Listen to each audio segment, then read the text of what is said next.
everybody to the greatest show, where I get to show up the greatest people and have way too much fun doing it.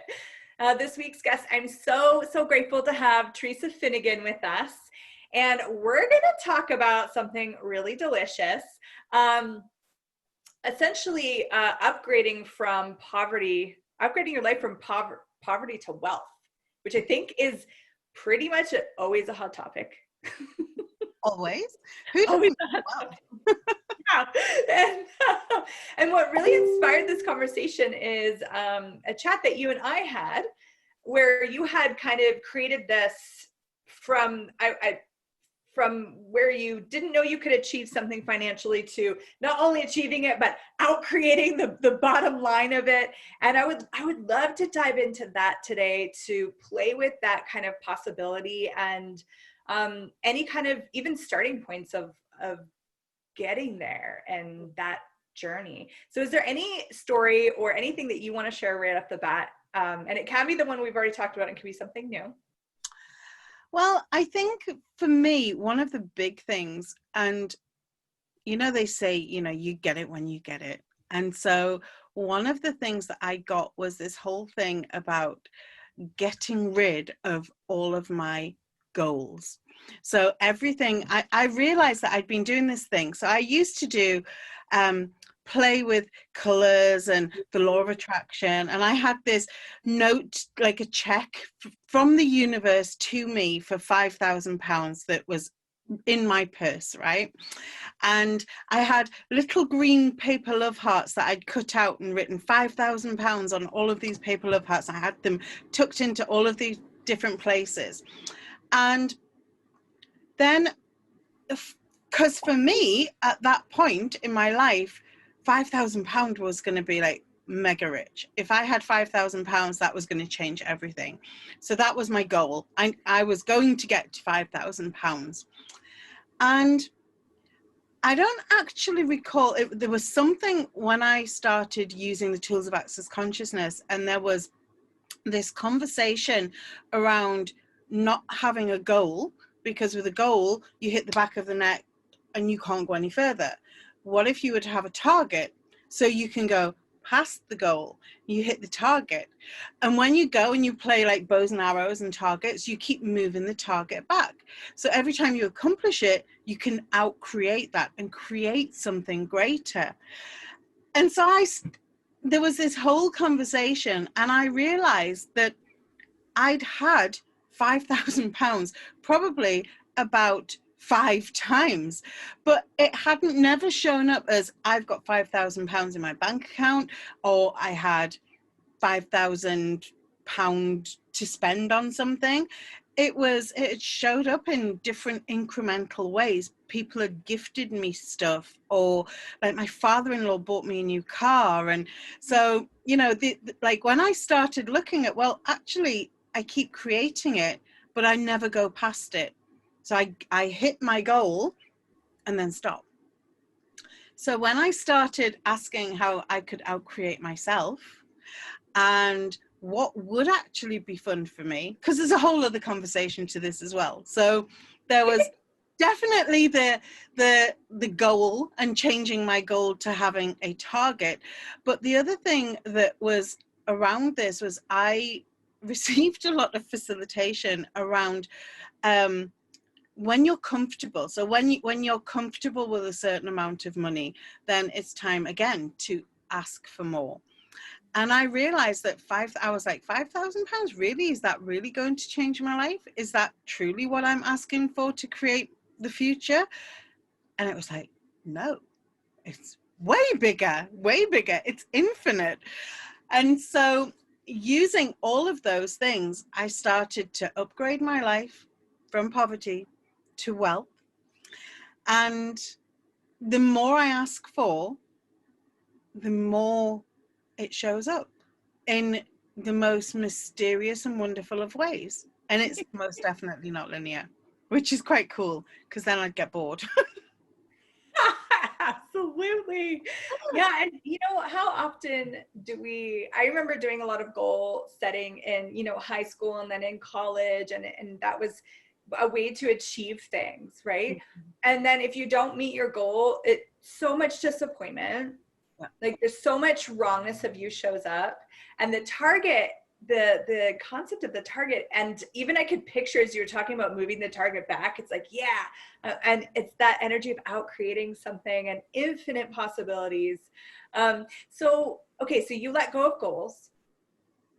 You started to play with targets. You're willing to out create your targets. Yeah. And with money as well. Can you speak to, and this is something I've heard over the course of my whole life, because I am not this, be realistic. Being realistic. Well, I think that's where my goals came in, was being realistic, because it was, you know, I can't ask for greater because I'm a single mum, or I was at the time. So I'm a single mum, you know, this is the box that I had been put into. So I had to be realistic. Why would a single mum be able to go and travel the world? Why would a single mum be able to set up her own business? That's not allowed. You've got to be realistic. You've got to look after your children, Theresa, and focus on what's going to create and pay your bills. Don't look for anything bigger. And actually, being realistic is the energy of, wow, I don't think I've even got words. It's like this. It's when you actually say, okay, so this reality's version of realistic is, you know, you go to work, you pay your bills, you have your 2-week holiday once a year, and then after your 2-week holiday, you have to save up for Christmas, and then you have Christmas, and then you have another 2-week holiday. That's being realistic. That's fitting into this reality. For me, being realistic is like, I can actually have and achieve anything. Like, what is it that's fun for me? Where would it be fun for me to go? What would be fun to create? Like, anything that lights me up, that's real, and I can tangibly have that. So it's, yes, this is it. This is what I'm gonna have. So realistic kept me playing very small and fitting into other people's goals. So I was a good mum, I was a good sister, I was a good wife. Then I was a terrible wife because I got divorced. Then I was a good girlfriend, and then I was a good wife again. So I did everything that I was supposed to do, and I wasn't included in any of that ever. And actually, in this whole out creating of my targets, of the goals, and moving to the targets and then out creating the targets, that included me. And that was when I started to include me and what was actually going to bring me joy. Then that's when things really started to change. And it's funny because when you asked me about being realistic, I heard, like, what about being materialistic? And it's so funny that when I actually started to choose what was working for me, it was, why do you have to have a ring? Why do you have to have a nice pair of shoes? Why do you have to fly in first class to go to CF training? Like, why can't you be happy in economy? Why can't you be happy with this? You know, that's just materialistic. Why do you want those things? And it wasn't really even a why in my world. It was like more of a, yes, let's just do this. It's going to create more if I have this. So yeah, like the materialistic and the realistic kind of, for me, tied together very much for a lot of my life. Yeah, and it's so interesting because those are where we're entrained to want those things, but then also judge those things. Yeah. Yeah. And everything you said about the single mom, like, I'm also single mom, you know, like, and when I was going through the divorce process, it was very much, so you're going to go get like a stable, normal job, right? And so I could achieve the materialistic things, but not too much. Yeah. And I just want to touch on something you said that was so brilliant, is that for you, out creating your targets is real. Mm-hmm.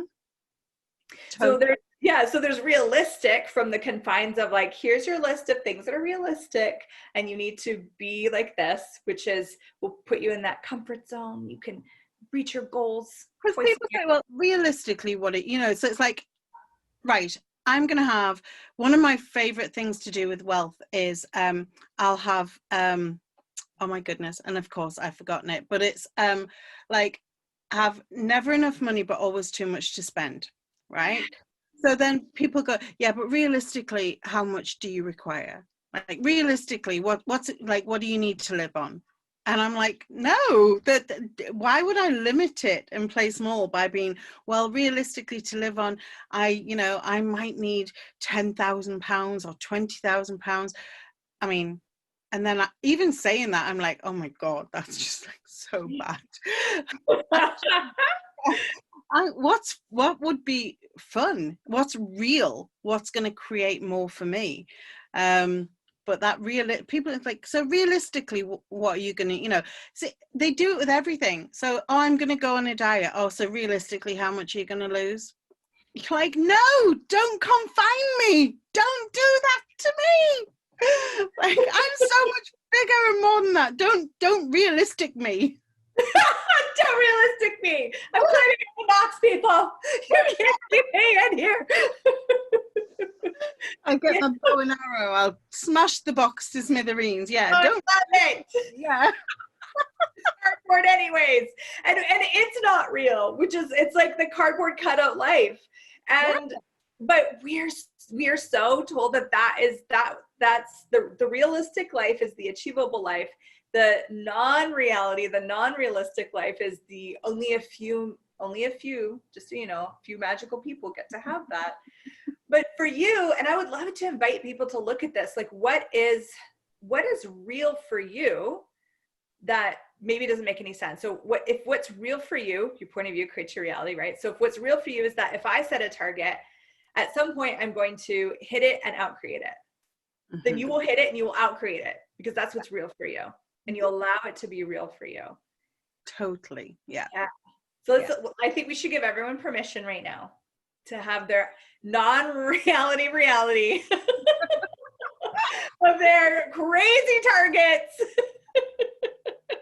that are going to be way too much fun. Yes. Yeah. I don't know. It's when you start playing with that energy of more than just the reality, like smashing beyond what this reality confines you. And when you then choose greater, people do judge you. And like the amount of judgment that I've received, even I'm remarried again now, and I've got my husband, but that my children he's their stepdad, but they call him dad. They absolutely adore him. He adores them. And when I travel, when we used to travel before COVID, but we will again. So when I travel, he stays at home and looks at, like, he's a house husband, and I go off and I work, and people are like, well, what about your kids? Do you not think you should be at home for your children? No. What am I actually showing my children is possible as a mum? Like, you do not have to just live by this reality's confines and strictures. You can choose something and have a job that brings you so much joy and helps you be so independent and empower other people and have way too much fun than you're supposed to have doing what you do. You don't have to do A, B, C, D, E, F, G. You can really have that alphabet soup all mixed up and create way more. It's like, my life's a bit like alphabet spaghetti. Can you even still get alphabet spaghetti? I know you used to be able to when I was a little girl, but like I mix it up, all the spaghetti, and it's like crazy. And it's so funny that as well, one of the things that people say to me is like, you're taking on way too much. You really should slow down. You really should you know, concentrate on one thing at a time. You must think about your blood pressure. Just I'm like, really? Do I have to think about it? No, thank you. I'll give that one a miss today. But so, and I'm like, when somebody tells me I need to slow down and concentrate on one thing, I always say, how many more things can I now add to my life? How can I really mess with them? Because they'll go, oh, we told her to slow down and now she's gone crazy and she's doing like all this stuff. So yes. When people tell me I've got to slow down, I know I've hit a target and it's time to like mix it all up again. Ooh, highlight that, everybody. That's awesome, because a question that has been popping for me to ask you is, can you talk a little bit more about, so when when you start to get that comfortable feeling that it's time to move the target back a little further or to create a whole new target, what is that like for you? And if it's possible, can you share a little bit about the process of when you create a new target? Yeah, sure. I mean, each target's different. There isn't no recreating of the same. It literally is out creating everything. And it's, I mean, there's Simone Millicis has this amazing class called The Joy of Business. She wrote a book about it. And then I've heard people talk about it, and I'm sure it was in the book, but it's like going on a date with your business. So I take myself off on a date and I'm like, hey, hi, this is me. Thank you for being here. Thank you for supporting me. What can we play with next? Show me the energy of what's going to create even greater. Who do we need to speak to? Who can we call? What would be fun? But there's no definition, because I found that in the past as well, that when I've chosen something, sometimes if I've done it with my hidden agenda, so, okay, I'm going to create this for my life because it's going to make me lots of money, it never does. Like the energy just goes and there's nothing there. But if it's, okay, so if I create this class, or I'll hear things, people will say something and I'll be, that I could do something with that. What if we extrapolate it? What if we add this to it? What if we do that to it? And we make it bigger and blah, blah, blah, blah, blah. And then I'll get all of these ideas. But they come at the weirdest and most wonderful times, like in the shower, on the loo, 3 o'clock in the morning. When you sit and you go, okay, so I've got my pen and my paper, I've got my PC, now what am I going to create? It's like looking at that scary blank page, nothing comes. But when I just go and I be present with me and I allow my energy to expand out and tap into all the wonders of the universe and beyond, and just have that space, whether I'm doing it in the bath or whether I'm doing it in bed or whether I go out in the garden, but just be that energy of ease, joy, and glory, and show me more. Universe, show me something beautiful today. You know, what's this energy underneath everything that's going on that's actually going to create so much more? Like for my life, for my living, for my business, for my family. And when I look at it from that perspective, then things start to show up. So no hidden agendas, no, oh, I'm going to create this class because I did it last month, and if I do it again, 10 people might sign up or 20 people. That never, ever creates for me. It's being the space and being no point of view or very interesting point of view of, okay, so now what's going to show up? Who can I play with? What can I play with? Let me just go play because I like to play. Let me play. Yeah. Oh, I love that. That's amazing. Yeah, and really, those things will find you too. So I've noticed for myself when I've been, things are getting in that comfortable zone is usually when my boredom starts to creep in, like, and if I ask some questions of like, okay, so what would it take to like, reach further, to have greater targets. Like what could I be asking for right now that I've never asked for before? And then those kind of ideas or those things will find you. It's so amazing, totally magical. Thank you. Is there, okay, so if anyone wants to find more about you, we have tons of links at the bottom. Please connect with Theresa. She is phenomenal. She facilitates classes. She does all kinds of brilliant stuff with business and so much more, so much more, so much more. So go spend some time, check out her page, give her some likes, and reach out to her personally if you'd like more, or through some of the links below. Is there anything you want to say before we jump into our game? Any wrap up? Just allow the abundant universe to really be there to provide for you and support you, and keep asking. Because when you ask from that energy of fun and joy and, you know, no agenda, no hidden points of view, then it has your back. And if you're ever stuck, ask a question. I love it. Okay, so what we're going to do, so this is the game. I got to read it out to the people. You guys may recognize this game from your childhood. My amazing producer found it. I couldn't remember exactly how it went, and she's so awesome. Okay, so I've asked Theresa a few questions, and I have a board. I'm about to pull it out, and then I'm going to essentially, because, you know, we're creating our lives and our futures, and so we're going to reveal her future. This is silly. Please, nobody think that we're actually revealing anything. This is just for fun. I mean, I don't know. Something could show up. So, I wouldn't mind actualizing some of this stuff. That would be amazing. Yeah, absolutely. Okay. So, I mean, I'm going to read it out if you guys can't see it too good. So don't worry about it. Okay. I'm going to bring this up there. There we go. There we go. All right. This show host, Cassy. There's a new revenue stream. Hey, I would love that.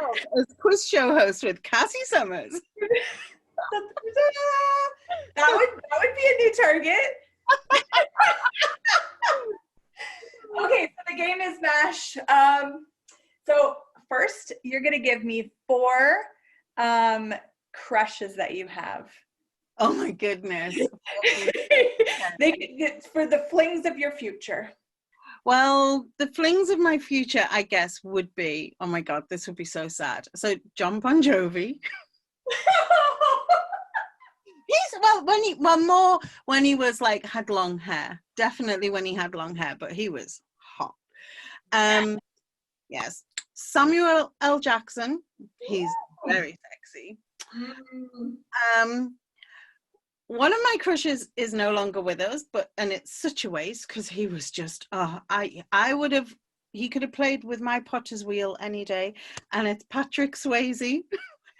Potter's wheel, oh, Patrick Swayze. I could be Demi What's-Her-Face, and he could play with my clay any day. And then my final crush, oh my God, I would definitely become a mermaid for him because Aquaman is just delicious. So Jason Momoa, I don't even know how you pronounce his name. He's just sex on a stick. Yeah, like all the spelling is incorrect spelling, so we don't need to pronounce. We know, girls, boys, people, you guys know Aquaman. It's good. And he played Khal Draco in the Game of Thrones. I was like, oh, yes, I'll be your Khaleesi any day. Oh. Confession alert, I haven't watched that yet. But I'm even more, like, I already wanted to, but now I'm like, I think I need this for survival, like, of life. So oh, you do? Yeah. Now it's like even more on the list. Okay, dream jobs. Oh, well, that's easy peasy. So I would like to, I went to university and I did a degree in criminology. So I was going to be a prison governor. That's what my first job would have been. So it's all the men in uniform and all in bars and handcuffs. I mean, really? Oh, I don't even know what a prison governor is. Like you like run the You run the prison? Mm-hmm. Oh, I could see you with some sexy boots. Yeah, you're running it. And my other jobs kind of link in. So I wanted to be a mental health nurse as well. Oh. Or a social worker or a psychologist. So they all kind of working with people and the mind. Yeah. Yeah. So I was going to put down, I was thinking about it and I was going to put a Playboy bunny down and then I thought I can't put that down. But yeah. You could put it down.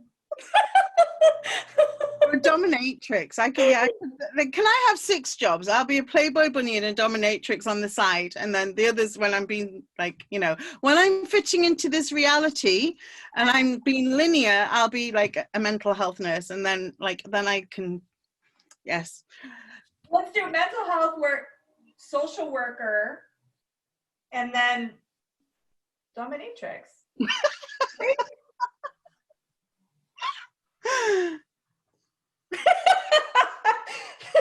Dream car. Dream car. Okay. Well, my top dream car, if I could have one just like that, would be a convertible Range Rover. I like chunky sports car. I mean, I'm a big girl, so I like big chunky cars rather than a little sexy little sports car. I would have a convertible Range Rover. Have the wind in my hair. That would be nice. And other than that, an Audi A8 I think is pretty sexy. Or a Mercedes Benz, an S-Class. That's quite nice. And a Jaguar XJ. I think I drooled on that one. Like a little bit of drool started to happen. I like Jags.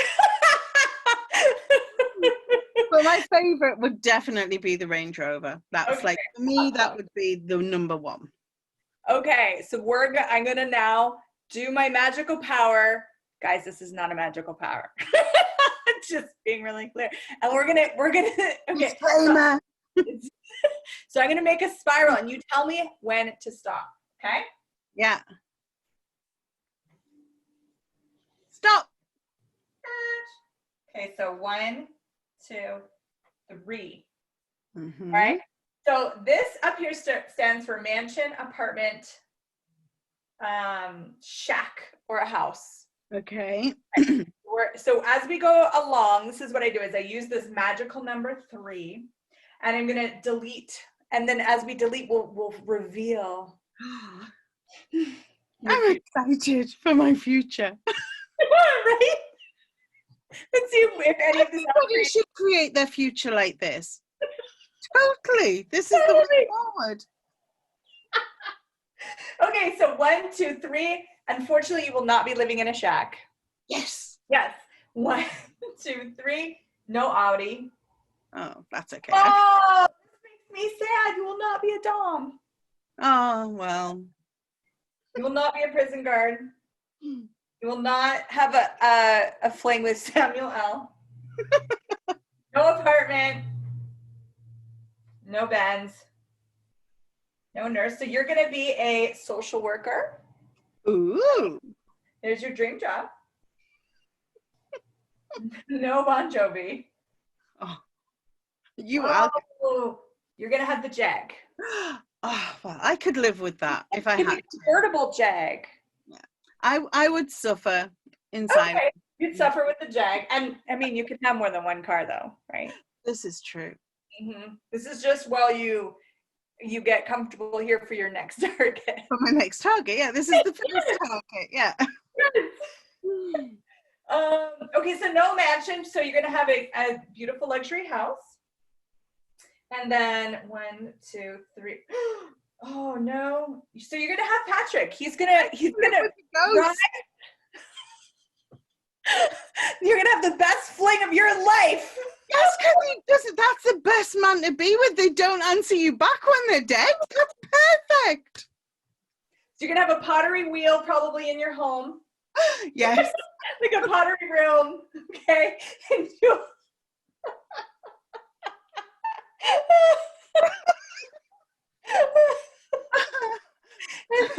your best Oh. life until new target. There's your target. I love it. Oh my God, that was so much fun. Thank you so much.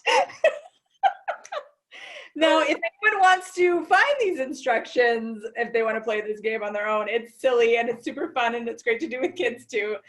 Getting them to kind of look at like, what would they be asking for and what would, you know, if they could create their life as anything, what would it be? Thank you, Theresa. You're amazing. Thank you. I'm crying. I can't wait to like hear if you have a really awesome dream tonight. With Patrick Swayze in my job. Just let me know. We don't have to share with the audience. Thank you for inviting me on, Cassy. It's been a lot of fun. Yay. Awesome. Have a beautiful night. Thanks. You too. Thank you. Bye. Bye.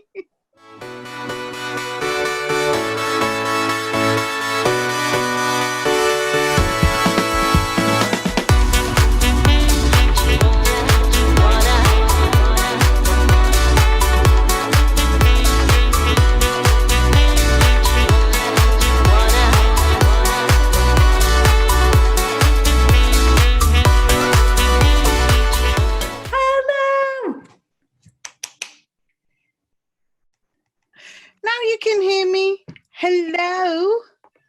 I need to move my chart out of the frame till later. Yes. Were you paying attention to Susie's show? Like, do you want things growing out of your hair or looking down? I was like, oh my God. So, I'm like, where's all the things? But I think this is fine. This will work. I just realized I have to slow down for the audience. Hold on. When I get on with X-Men, I go like my speed because I know they just receive that speed, and then I'm like, whoa, wait a minute. No, I like that speed. That's cool. Like that's yeah. I could be Wonder Woman, Linda Carter, the original Wonder Woman. Like, that's what I said. I'm like, we need to change cars. That's funny. I'm assuming where. I'm like, so it was like, I'd be like, I'm all yours. Take me away. Okay, awesome, perfect. That's cool. Okay. Let's get this where it needs to go. Don't do that on a talk show. Don't talk on a talk show. Oh, I have to not try and do an accent because I love accents so much. Like, it'll just happen. But I did. It's preparing. We are live. Welcome everybody to The Greatest Show, where I get to show up the greatest people and have way too much fun doing it.